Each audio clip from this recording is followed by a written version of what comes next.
Welcome. It's good to have you. So we're gonna meditate tonight with. Yesterday morning we did number 2 in a series of 3, and this is number 3. It's a teacher named Mahasattva Fu, so Chinese, and these were known as 3 turning words. And sometimes at the end of a teacher's life, or sometimes after a big experience, they would create sort of analogs to their understanding. And this evening's one goes, as I walk, I ride the water buffalo. As I walk, I ride the water buffalo. And it's not like there's one leg on the water buffalo and one's hopping along. It's more of an organic experience of this sort of odd thing. And water buffaloes, a little background on them is they're this 1,000-pound domesticated animal that has made it possible for humans to survive on this planet for the last 5,000 years. They're the most important domestic animal. There's probably, it says a bull, but I'll bet you anything the ones that the ox herder is riding on is actually a water buffalo, or something like it. So anyway, big, sturdy, helpful creature. As I walk, I ride the water buffalo. So here we go.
In meditation, you can just let the moment carry you.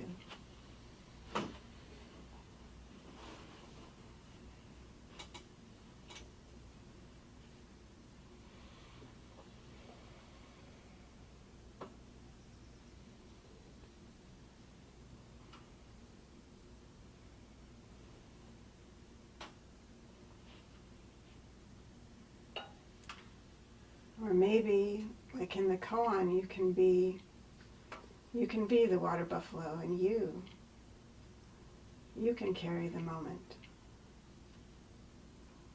on your back.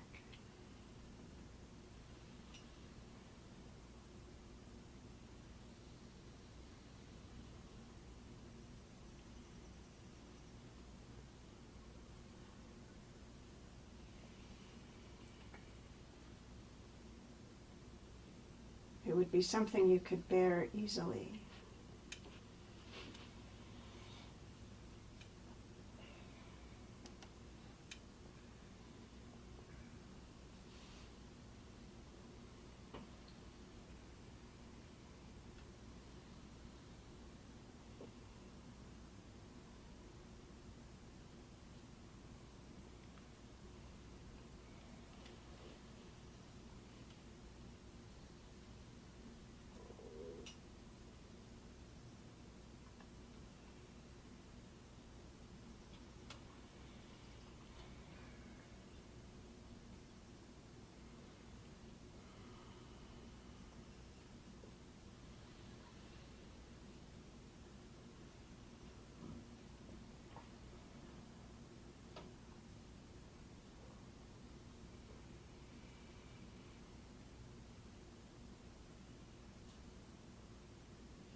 As I walk, I ride the water buffalo.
As I walk, I ride the water buffalo.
So we'll have a short break. Today is our community night, which means we save the tea and socializing till the end.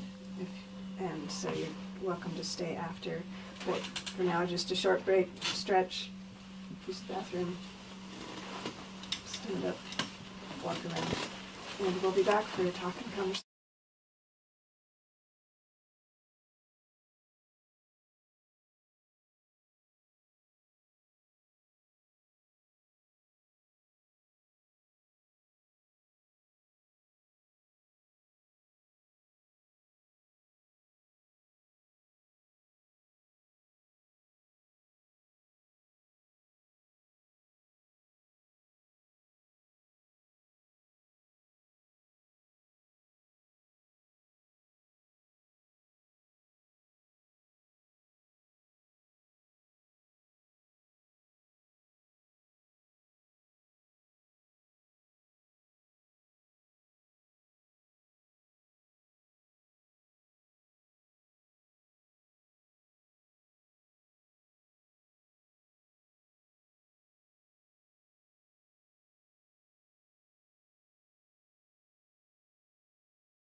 totally unexpected thing happened to his vision. People And walk out. 10 years ago, Yeah. virtually overnight, he went blind. A few people. I can't remember what he said it was caused by, but it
Well, welcome back. So, yesterday's Koan was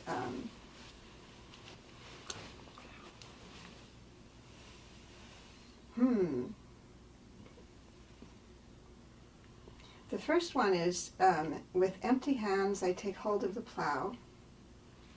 The second one is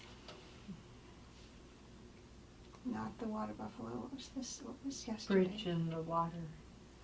Ah, yes. As I cross the bridge flows. The water is still. And then today is the third piece is, as I walk, I ride the water buffalo. And you can kind of see that it's as though the three parts of the koan try and come at something ineffable from different sides. So it's as if this, it's as if this, or it is this.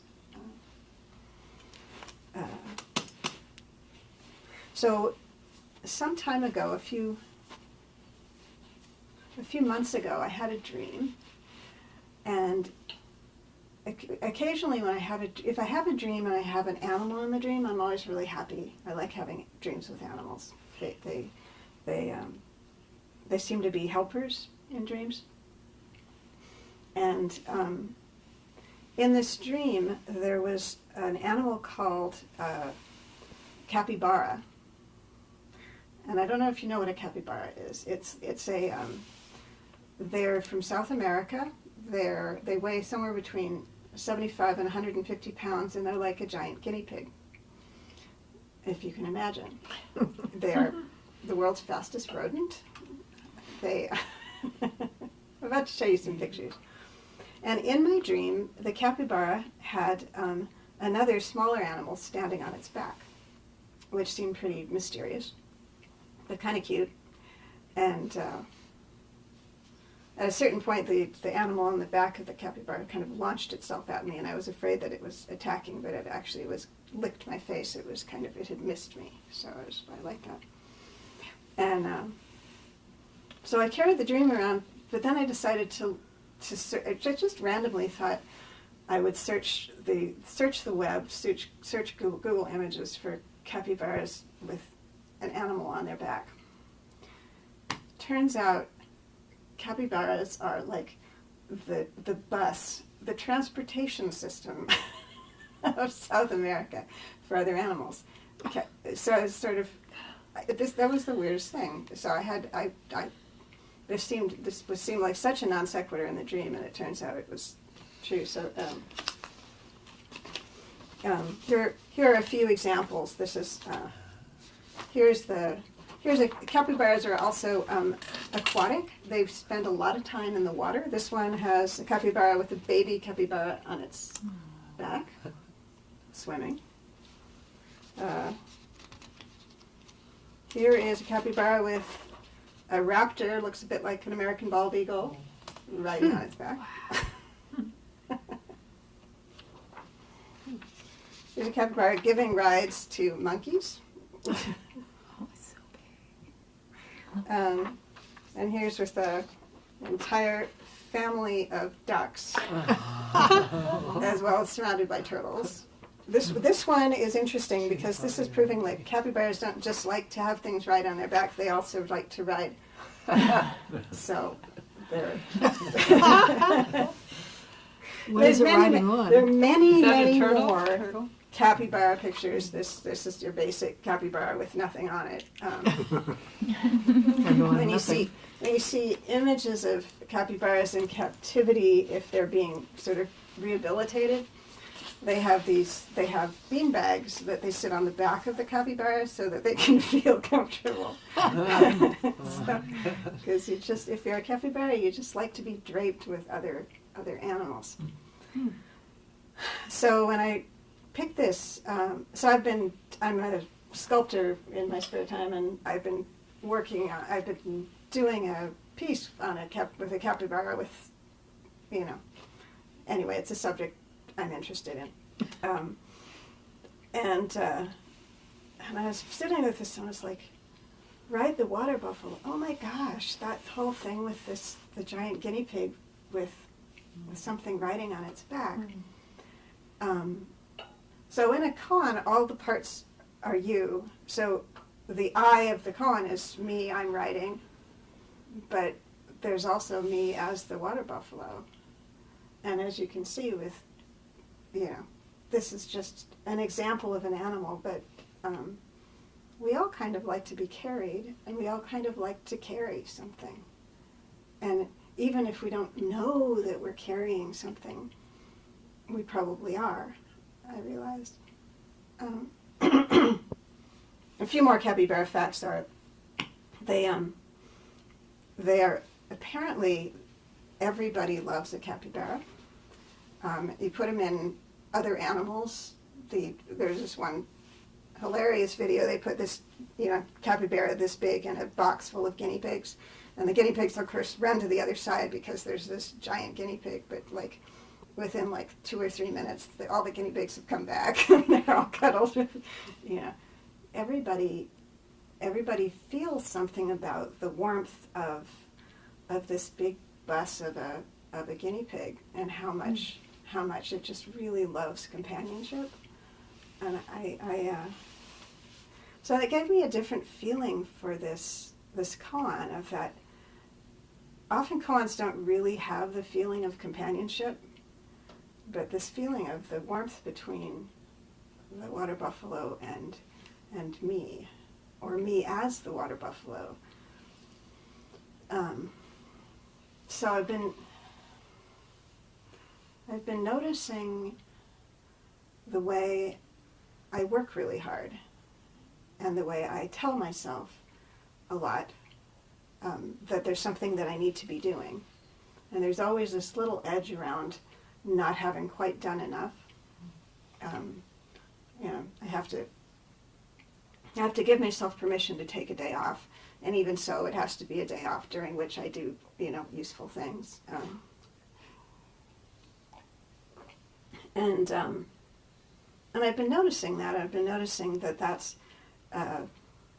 that program runs in the background, the one that says you've always got to be productive. I'm not sure that what I do when I'm being productive is actually, in the long run, anything that matters that much.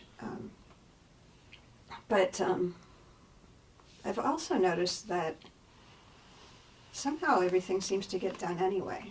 You know, whether or not I beat myself up, it seems like things keep rolling along, and there's some capybara that's carrying me. You know, there's some way that I'm draped across something larger. There's a lot of ways of looking at it. I was realizing there's the way that I'm part of my family, and I'm part of every generation that goes back, and in a certain way that carries me. I'm being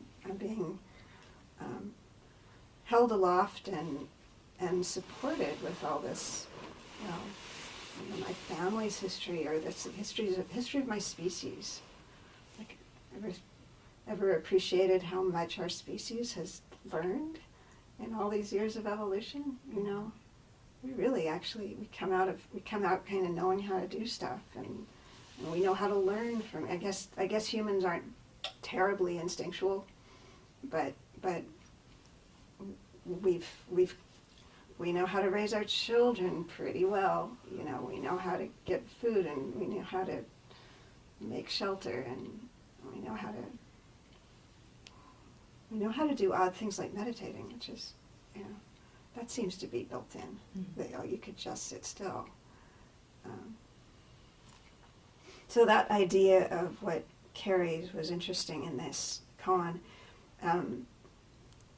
Koans are always about some kind of relationship between form and emptiness, or some relationship between the relative and the absolute, or the large, the general, and the specific, and at their best, you can start to feel them and feel that as personal. And I think the nice thing about the water buffalo, who's always carrying the I, always carrying the self, has that sense of, oh, that's what it's like to be living in the vastness, to be actually really carried, not just when you're feeling comfortable, but sort of all the time.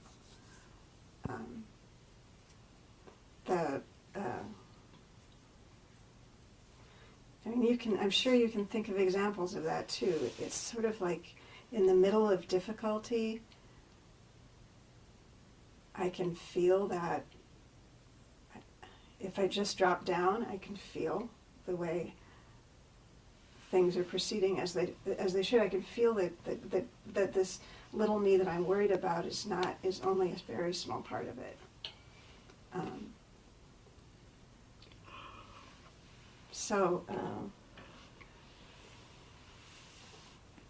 think there were some other things I wanted to say, but I'm not sure they're not right here. I'm curious, what did you notice, or what are you noticing, or what's do you have a sense of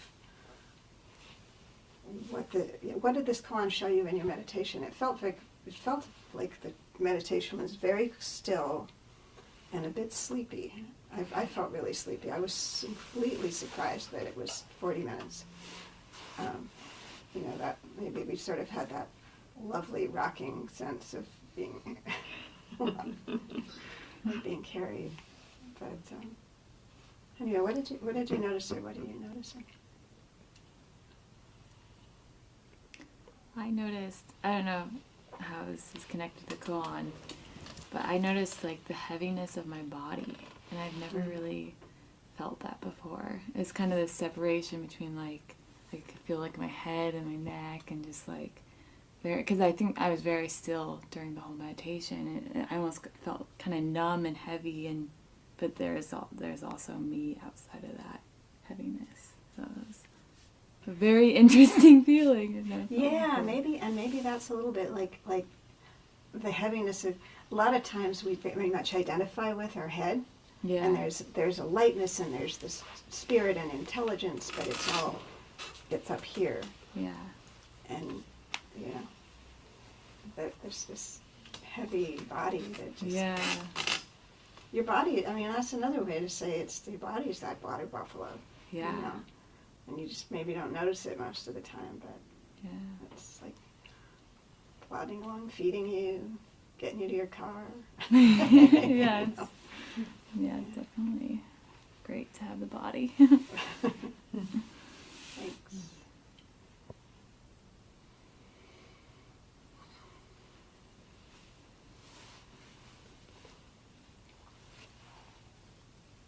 For me, it was, I guess getting in, I could feel a rhythm. And that I kind of identified with the buffalo. Mm-hmm. As a kind of just walking, yeah, and so it was either my breath or even the kind of rhythm of thoughts coming and going allowed for that rhythm, and I no longer was kind of caught up so much in the story or the meaning of a particular thought. It was more like Oh, nice. it was more like a part of the rhythm, and I wasn't really trying to either stop it or whatever. That's interesting, yeah. Isn't it? Because I think a lot of times we get frustrated because we think we got to get the thoughts to go away, but it doesn't really take that. You know, it's like I guess that's the thing that I felt like, oh, maybe we can. What I said at the beginning of maybe we're carrying this moment and maybe we can bear it without it being much trouble. And that's the thing. Like maybe I can bear all my thoughts, and they don't have to trouble me. You know, they can just kind of roll. They can roll. Yeah, down in a over sense, me. almost like the scenery that you're passing through. Yeah, yeah, and I don't have to even have a strong opinion. You know, oh, there's that. Oh, there's that. Sometimes they catch, but sometimes they don't. Also, one thing that came to me that was really pleasant was that I lived in Nepal when I was much younger, Mm-hmm. and in the countryside, and it was a water buffalo, and it was being the companion for the buffalo was a kid that was maybe, I don't know, 6 years old. Really kind of a delightful kid. Uh-huh. And his whole job all day long was just to be with the buffalo. Oh, wow. That was his, and you could tell they were just the most companionable creatures. I mean, it was like they were really a team. And they didn't go very far, Mm-hmm. but they were definitely together. Yeah, and I'm sure that sometimes the buffalo doesn't have much to do. You Mhm. know, like plowing, but you don't always have to plow. Right, and this was a pretty old guy. I mean, I think, Uh-huh. so that was part of the reason. A he was- retired water buffalo. Yeah. His job was babysitting. That's great. I mean, that's the you did those paintings. There's the the little kid. Did the kid just walk next to him? Or did he ride Yeah, ride him? he was really. I mean, he would lie down when the buffalo, lay down, and he wore these. One day he was wearing these gigantic pilot goggles, and he was really enjoying himself. Oh, that's so funny. Yeah. The water buffalo got to be the airplane. Yeah, like Snoopy in the Right. doghouse. That's great. I had a big picture of the water buffalo being the practice, and it just carried me along, Mhm. but it just, was stable. It had its own path, Yeah, interesting. and I was just along. And I was sleepy, so it was good because it could just go, and I could sort of nod a little. Yeah, and it's nice to trust. It's nice to have a practice you feel like you can trust. And it's, Yeah. and even if you get off it, something takes you know, you have to deal with an emergency, it's still there. Mm-hmm. It was real plotty. I kind of liked it. Mm-hmm. Yeah, that's interesting. Yeah, there's something about a practice that is very, it's, what's in the foundation of it anyway is just very practical, plotty, kind of not, it doesn't require excitement. It doesn't need to be, you know, there will be enough excitement as it is. It may do some thrilling. The water buffalo might decide to sort of gamble off across the field, but it is pretty much, you know, underneath, oh, I can dip in, I can have my...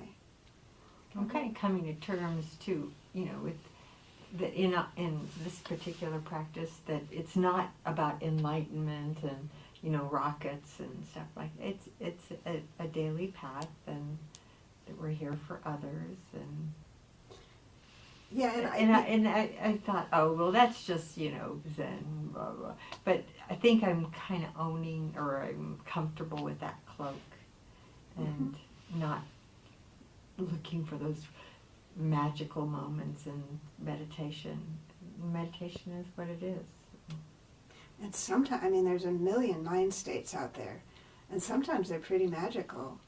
Right. But it's just not, it's not like meditation is about getting a particular mind state. And they come and go. I They mean, come and go, that yes. magic is there and it's gone, and did it exist, or... yeah, it did, but... Yeah, I where mean, is it was like I peeked, I saw something. Yeah. Oh, I saw something. Oh, that changes how I know the world is. But that doesn't mean I'm always going to see that thing. Mm-hmm. And yet there's a practice that goes that's not, you know. It's kind of like there's the nature of reality, and then there's this practice I do, and then there's me walking around excited, you know. And the nature of reality is pretty amazing, but sometimes I'm caught up, or I'm just, yeah. Yeah, that's interesting. Thanks. And you've been, I don't know how long you've had a practice, but it feels like 12 of concentrated Zen Buddhist practice. Before then it was amorphous. yeah, and then maybe it's all, you know, maybe you're born with one in a way. It's just you don't necessarily know. It seems like some people come in and they're, you know, they're at least halfway through their lives, and they've been trying to figure out, they're trying to get to meditation because they wanted to be told how to do it. But I wonder if you always know, really, and that like, it's almost like you just have to get, you know, Tinkerbell wand, you know, yes, it's okay to meditate. But even so, you probably always, you know, have it. Mm-hmm. Yeah. Well, thanks.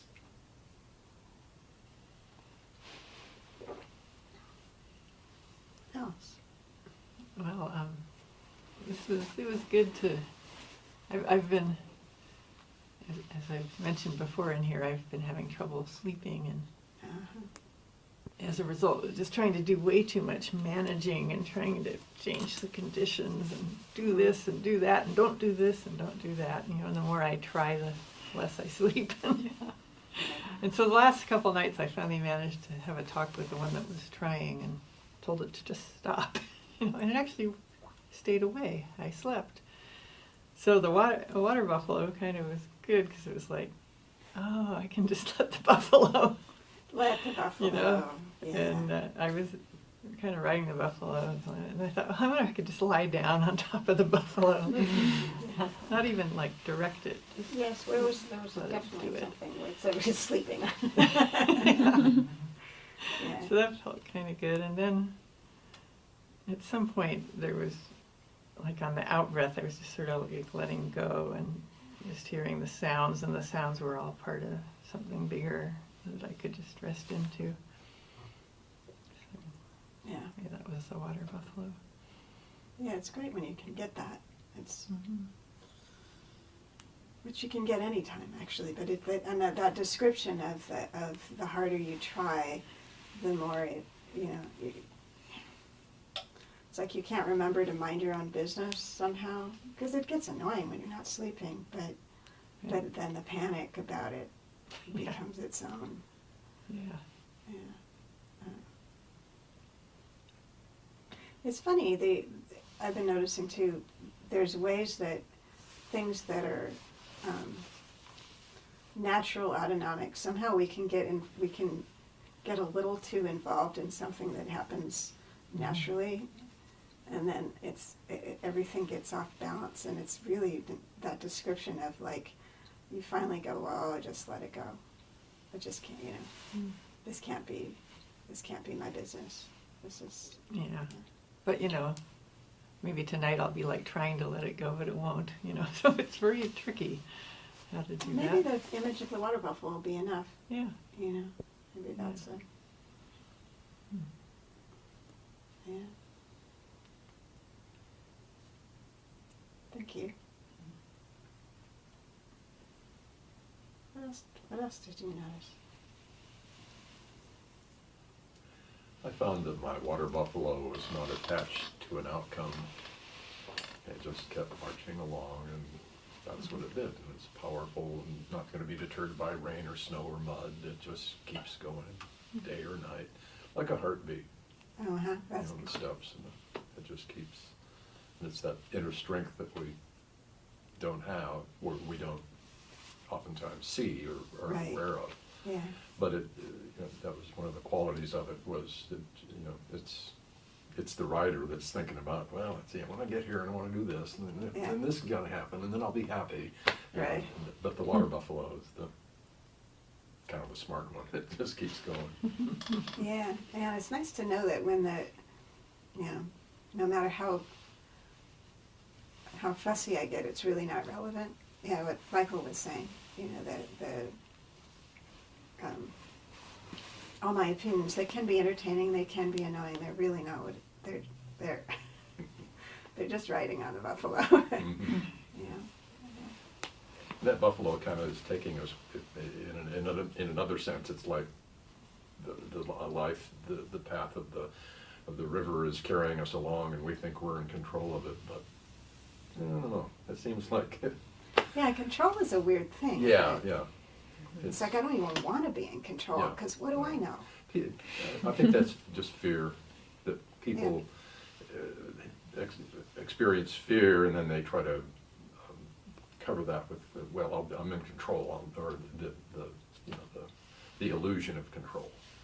Yeah, and I mean, we plan the best we can. Yeah, well, yeah. I'm going to make an airplane reservation. That doesn't mean the airplane will take off, but Right. I will have done my part, you know. Yeah. And I might get myself enrolled in college, or I might, one of those things. But and people have different degrees of that too. Different degrees of the idea of what constitutes a plan. But yeah, it is true. It's like water buffaloes walking down some trail, and I have no idea what it is. Yeah. Thanks.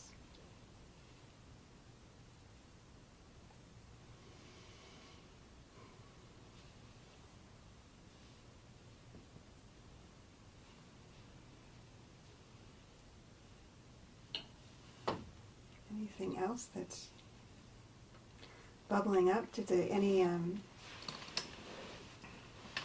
images come in sideways? Sometimes you get, or the story that might be the story that you tried to keep out, but maybe sometimes there's the shadow of the Koan too. It's like you can also feel the way I'm not carried, and that sometimes koans go by way of the shadow. They go by way of the thing I realize here is how much I want to be carried, but I don't feel like I am, or something. And that can be there too. Yeah. So in a sense, is that a way of getting, that's just part of the process of... It is part of the process as far as I can tell, yeah. That sometimes what we do with koans here is we kind of provided ever-changing bubble bath of koans, and you get a new one every time you come, and it's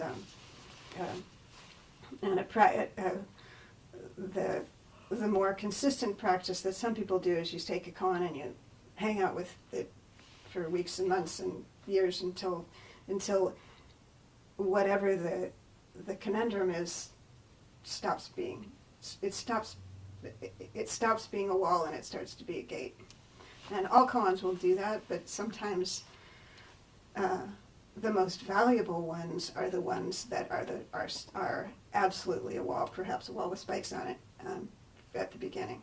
They're the ones like it's really irritating to hear this. I don't want, because it's so mysterious. Like why this? Why is this one the one that I want to swat away like a mosquito? And that brings in my experience, what that does is it starts to highlight some area of suffering that was intractable, but it's not. But once I start to see it, I can soften toward it. As long as I can't see it, that hardness in me keeps me from seeing anything else, really. But then I start to feel like oh, I'm sad I'm not being carried. That's a grief I carry inside me. And then in actually feeling what I'm feeling rather than what I think I ought to be feeling, the koan starts to wrap itself around me, and then I'm carried in a deeper, or more, it's a more significant way than what I thought, than the thing you've seen this, I'm sure. You've been around this long enough to. I just hadn't thought of in terms of shadow.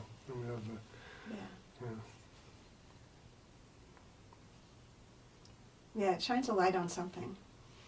That's sometimes it's just instantly comforting. I love this koan. It's exactly what I needed to hear. This is the meditation. Sometimes it's like, I revile you, koan. Never darken my door again. And that's it. That's a personal thing.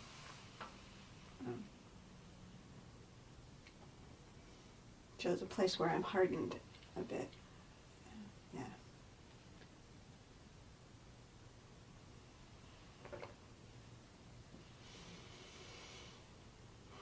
How are we doing? Seasons are changing. It's like, it's dark.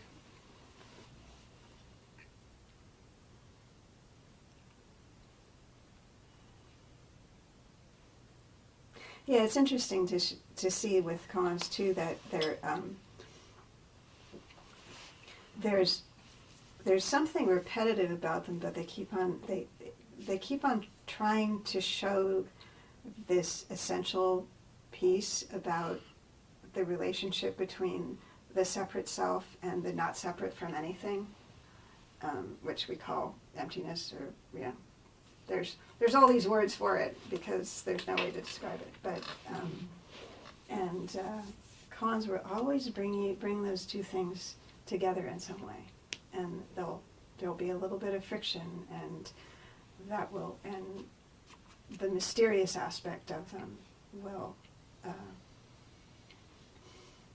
knock something loose, and when that happens, I see something I didn't see before.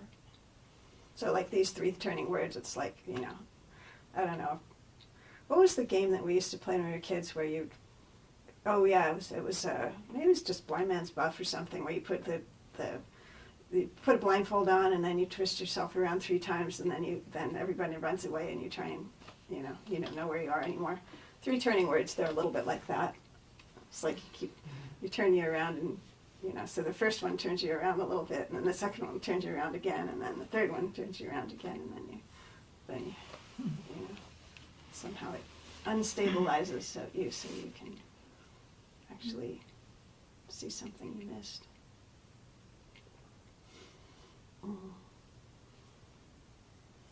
Well, we feel quiet. I'm wondering,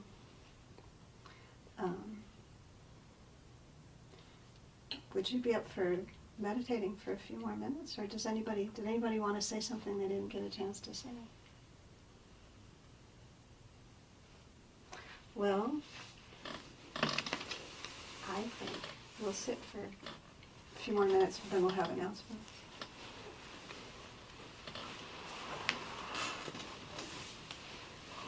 And see what the koan, what happens this time with the koan too. It's interesting. Sometimes you go back in and you see something different.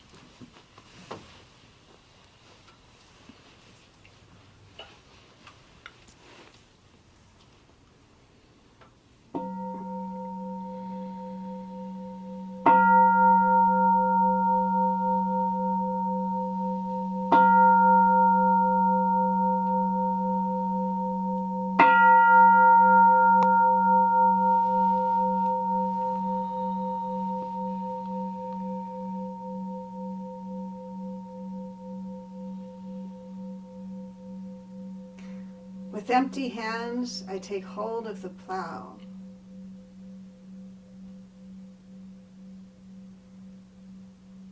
As I cross the bridge flows, the water is still.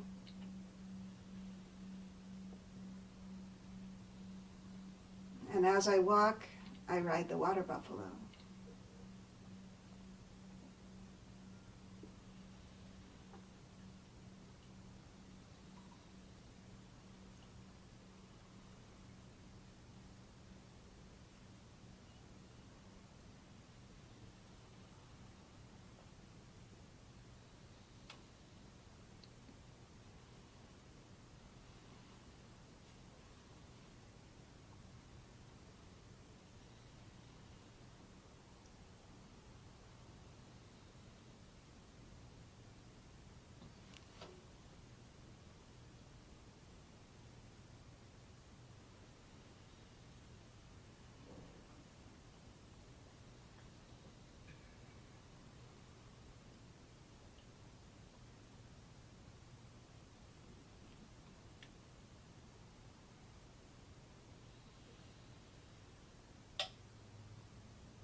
Did anything else turn up? Did you notice any? Just curious.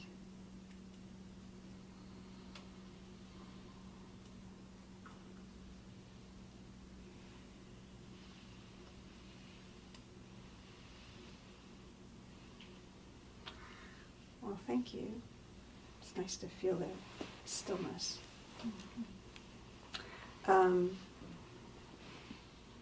So, as I said, tonight's community night, so if you want to stay, there'll be tea and snacks, and we can sit around and talk about this and that, and tell our favorite water buffalo stories. Let's see, so it's Monday night. The next, we're in here on Thursday from 12 to 1, meditation, and Sunday, this coming Sunday is the fourth Sunday, right? Are we correct?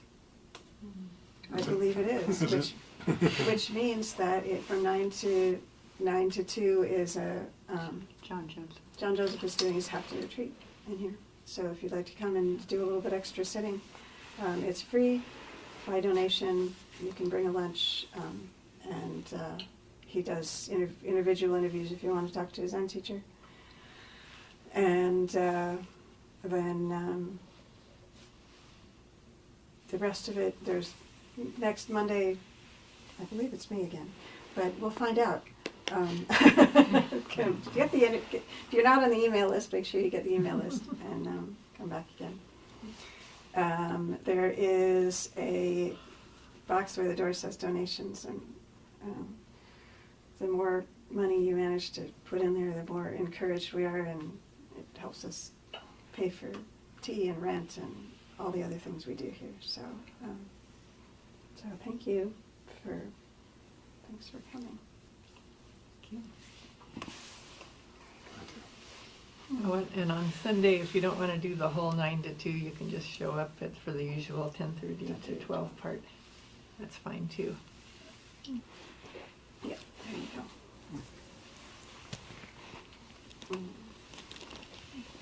All right.